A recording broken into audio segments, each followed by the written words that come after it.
नमस्कार, आप देख रहे हैं आपका अपना चैनल लोकमंच न्यूज। मैं हूं आपके साथ अक्षय सिंह। हम बात कर रहे हैं समाजवादी पार्टी के मिशन 2024 फतेह करने को लेकर समाजवादी पार्टी की तरफ से अपनी रणनीति को अख्तियार देने की कोशिश की जा रही है, इसको अंजाम देने की कोशिश की जा रही है। आपको बता दें कि जातिगत जनगणना को लेकर समाजवादी पार्टी की तरफ से बाकायदा कल से एक अभियान की शुरुआत होने जा रही है। समाजवादी पार्टी उत्तर प्रदेश में जातिगत जनगणना की मांग को लेकर 24 फरवरी को राज्यव्यापी ब्लॉक स्तरीय अभियान शुरू करने जा रही है। अभियान का पहला चरण 5 मार्च को समाप्त होगा। पार्टी अध्यक्ष अखिलेश यादव ने ऐलान कर दिया है कि समाजवादी पार्टी इस मुद्दे को विधानसभा में भी उठाएगी। पार्टी को लगता है कि वो 85 बनाम 15 को बढ़ावा देकर, जिसमें 85% ओबीसी और दलित हैं जबकि 15% उच्च जातियां, इसको बढ़ावा देकर वो बीजेपी के 80 बनाम 20 यानी 80% हिंदू और 20% मुस्लिम के सांप्रदायिक काट का मुकाबला कर सकती। अपनी नई नीति को रेखांकित करने के लिए पार्टी अध्यक्ष ने हाल ही में अपने 2 नेताओं रोली मिश्रा और ऋचा सिंह को निष्कासित भी कर दिया, जिन्होंने सपा एमएलसी स्वामी प्रसाद मौर्य के रामचरितमानस पर बयान पर आपत्ति जाहिर की थी। निष्कासित दोनों नेता सवर्ण जाति के हैं। हालांकि अखिलेश यादव ने पार्टी नेताओं को संकेत दिया है कि उन्हें सांप्रदायिक और धार्मिक मुद्दों से बचना चाहिए, लेकिन उन्हें पिछड़े और दलित जाति समूहों से संबंधित मुद्दों को उठाने में कोई हिचक नहीं होनी चाहिए। आपको बता दें कि यूपी विधानमंडल में समाजवादी पार्टी के 109 विधायक हैं जबकि 9 एमएलसी। बजट सत्र में समाजवादी पार्टी का फोकस जातिगत जनगणना, कानून व्यवस्था, महिलाओं के खिलाफ अपराध, बेरोजगारी और महंगाई जैसे मुद्दों पर होगी। और आज पार्टी के राष्ट्रीय महासचिव जातिगत जनगणना की मांग को लेकर विधानसभा में धरने पर भी बैठ गए। निखिल रस्तोगी हमारे संवाददाता ज्यादा चर्चा और बातचीत के साथ जुड़ गए। निखिल, कुल मिलाकर समाजवादी पार्टी का फोकस मिशन 2024 किस तरह से फतह किया जाए इसको लेकर है। जातियों का तालमेल बिठाने की कोशिश कर रहे हैं अखिलेश यादव, यानी उन्हें लगता है कि ओबीसी, एससी, एसटी अगर उनके साथ आ जाता है, मुस्लिम कॉम्बिनेशन साथ हो जाता है तो बीजेपी को शिकस्त दी जा सकती है। चल रहा है विधानसभा में और जाति जनगणना को लेके हंगामा जोरदार हो रहा है। आरएलडी और समाजवादी पार्टी के विधायक जबरदस्त हंगामा कर रहे हैं। अब बात जनगणना की करें तो लगातार समाजवादी पार्टी जब अभी चुनाव हुए थे विधानसभा के, उसमें मैनिफेस्टो में भी कहा था कि हमारी सरकार आएगी तो हम जाति जनगणना करवाएंगे, क्योंकि 2024 के चुनाव को लेके एसटी एक्ट को जो भी जातियां हैं उनको खींचने की कोशिश अपनी ओर कर रही है, इसलिए वो जाति जनगणना के पीछे पड़ी हुई है। लेकिन बात यहाँ पे यह आ रही कि सरकार जो है वो अभी जाति जनगणना क्यों नहीं करवा रही, ये सबसे बड़ा विषय है। बिहार की तर्ज पे समाजवादी पार्टी का एक अभियान चलने वाला है, घर घर जाति जनगणना करेगी, जिसका अभियान की शुरुआत कल से होने जा रही है। जी बिल्कुल, ब्लॉक स्तर पर अब अभियान की शुरुआत कल से होने जा रही समाजवादी पार्टी की तरफ से। इसका क्या खाका पेश किया है, किन किन नेताओं को जिम्मेदारी दी गई है, लीड कौन करेगा इस अभियान को? जी बिल्कुल, इसमें बात करें तो इसमें यूपी अध्यक्ष है उनको शामिल किया गया है। बात करें तो इसमें प्रमोद हैं उनको शामिल किया गया है। कई ऐसे जो है समाजवादी पार्टी के वरिष्ठ नेता रविदास मल्होत्रा जो विधायक है उनकी बात करें उनको शामिल किया गया है। तो कई ऐसे विधायक हैं जिनको शामिल किया गया जो ब्लॉक स्तर पे जाएंगे और घर घर अभियान चलाएंगे जाति जनगणना की लेके, उनको समझाएंगे। अब देखने वाली बात यह है कि क्या समझाते हैं, क्या होता है। जी, एक तरफ बीजेपी का 80 बनाम 20 फार्मूला और अखिलेश यादव ने जो नया फार्मूला इजाद किया है 85 बनाम 15, यानी कुल मिलाकर जातियों पर कार्ड खेला जाएगा, भले ही एक दूसरे को कटघरे में खड़ा करने की कोशिश की जाती हो जातियों के मुद्दे पर। जी बिल्कुल, बात करें तो जाति का मुद्दा यूपी में बहुत ज्यादा गर्म है, चाहे हिंदू मुस्लिम की बात करें, क्योंकि वोट की राजनीति हिंदू मुस्लिम जाति जनगणना से चलती चली आ रही है।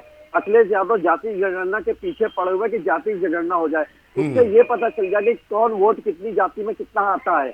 लेकिन अभी जाति जनगणना हो नहीं रही है, लेकिन समाजवादी पार्टी एक अभियान चला के कहीं ना कहीं सरकार को जो है फंसाने की कोशिश कर रही है और 24 के चुनाव में फंसाने की कोशिश की राजनीति खेली जाएगी। वहीं जाति जनगणना का खेल होगा जब महारैलियां शुरुआत होगी 2024 के चुनाव को लेकर।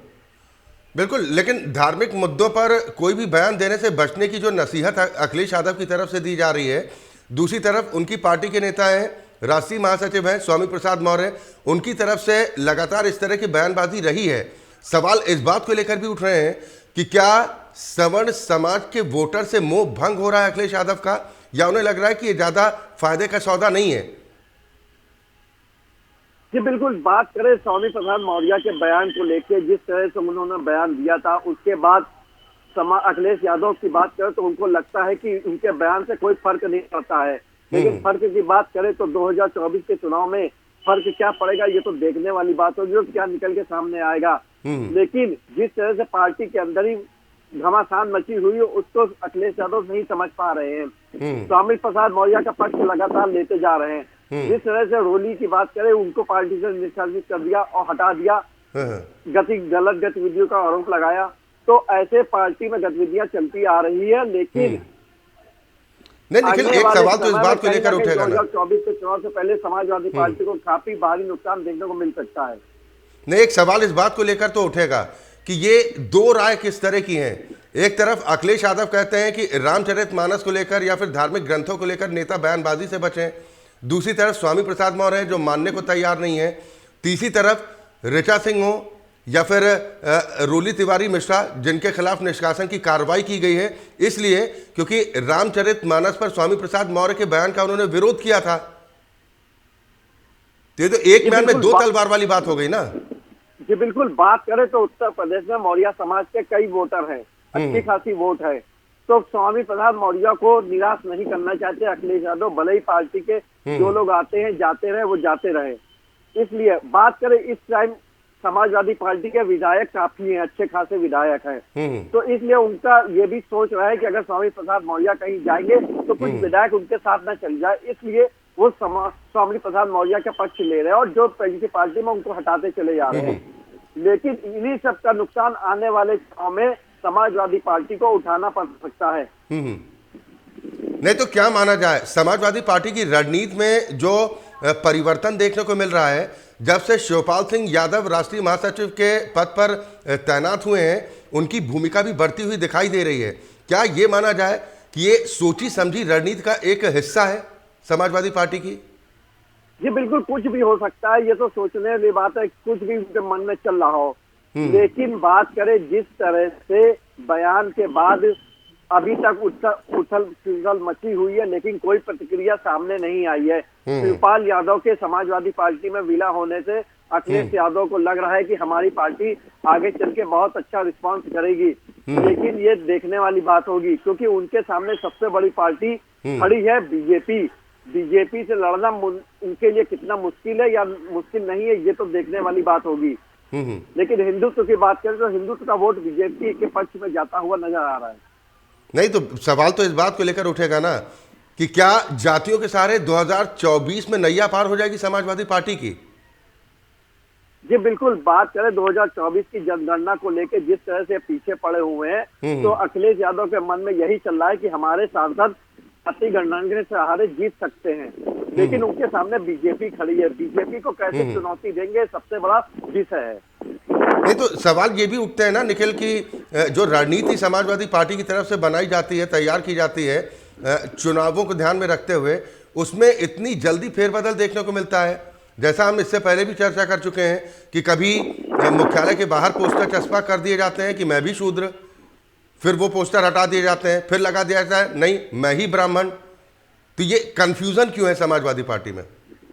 जी बिल्कुल, बात करें समाजवादी पार्टी की बात करें तो मैं भी शूद्र हूँ ऐसे पोस्टर लगाए, उसके बाद मैं भी ब्राह्मण हूँ, तो कहीं ना कहीं जिस तरह से मामला गर्म होता हुआ होता है उसमें कहीं ना कहीं आग में तेल डालने का काम हो जाता है। लेकिन बीजेपी पार्टी की बात करें तो बीजेपी एक ऐसी पार्टी है जो एक चुनाव खत्म होता है और दूसरे चुनाव की तैयारी करने लगती है। आने वाले 1-1.5 साल के बाद कम से कम 10 से 12 राज्यों में लगभग चुनाव होने हैं, तो कहीं ना कहीं बीजेपी सारे राज्यों में चुनाव की तैयारियां पूरी तरह से कर रही है और बीजेपी सारी पार्टियों को कमजोर समझ रही है, लेकिन किसी को कमजोर नहीं समझना चाहिए और जाति जनगणना बीजेपी करवा नहीं रही है। इसमें भी कुछ ना कुछ बात है जो सामने अभी निकल के नहीं आ रही, लेकिन क्या देखने वाली बात है, समाजवादी जो घर घर जाके जनगणना करेगी उससे क्या बीजेपी को फर्क पड़ेगा या नहीं पड़ेगा? नहीं, ये चुनौती आसान होगी निखिल, क्योंकि 2014 के बाद से अगर दलित समाज की बात की जाए या ओबीसी समाज की बात की जाए तो बहुतायत संख्या में इस समाज के वोटर बीजेपी के पाले में हैं। क्या बीजेपी से वापस इन वोटर्स को अपने पाले में लाना आसान होगा समाजवादी पार्टी के लिए? जी बिल्कुल। बात करें बीएसपी की, तो बीएसपी की दलित की मसीहा मायावती के वोटर जितने थे उनके सारे वोटर चलेगा बीजेपी में। बीजेपी ने कुछ ही वोटर अगर खींच पाई होगी तो समाजवादी पार्टी खींच पाई होगी। बात करें कांग्रेस की, तो कांग्रेस का कोई भी नामो निशान कहीं तक दूर तक दिखता नहीं है कि वो सत्ता में आएगी। लेकिन अब देखने वाली बात की क्या मायावती के जो दलित के जितने वोट हैं वो काट पाएगी सपा या नहीं काट पाएगी। लेकिन सारे वोटर तो बीजेपी की ओर जाते हुए नजर आ रहे हैं और एससी जितनी है उसमें ये देखने वाली बात होगी कि उनका पक्ष किधर रहता है, ओबीसी के वोटर किधर जाते हैं। सपा के इस अभियान को लेकर अब दूसरे दलों की तरफ से क्या प्रतिक्रिया आ रही है? खासतौर पर बीजेपी की बात कर रहे हैं, बीजेपी का रिएक्शन क्या है निखिल? बीजेपी की बात करें तो बीजेपी के विधायक से जब लोकमंच ने बात की तो उन्होंने कहा कि ये उनका अपनी प्रतिक्रिया, उनको अभियान चलाना हो चलाएं, जनगणना करने को हमारी सरकार चाहेगी तो जनगणना करेगी, लेकिन अभी विचार कर रहा है, हो सकता हो जनगणना करी जाए। लेकिन देखने वाली बात है क्या बीजेपी जनगणना करवाती है या नहीं करवाती है।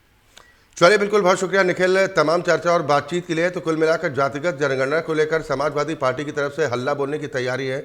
बाकायदा अब ब्लॉक स्तर पर अभियान की शुरुआत की जाएगी कल से, जिसमें लोगों को जातिगत जनगणना को लेकर जागरूक करने का काम किया जाएगा। कुल मिलाकर मिशन 2024 फतेह करने को लेकर समाजवादी पार्टी की तरफ से रणनीति अख्तियार की जा रही है, जिसमें अखिलेश यादव की मंशा ये है कि बीजेपी के 80 बनाम 20 का मुकाबला अगर उनके 85 बनाम 15 से होता है तो समाजवादी पार्टी को अच्छी खासी बढ़त भी मिल सकती है। वक्त एक ब्रेक का है।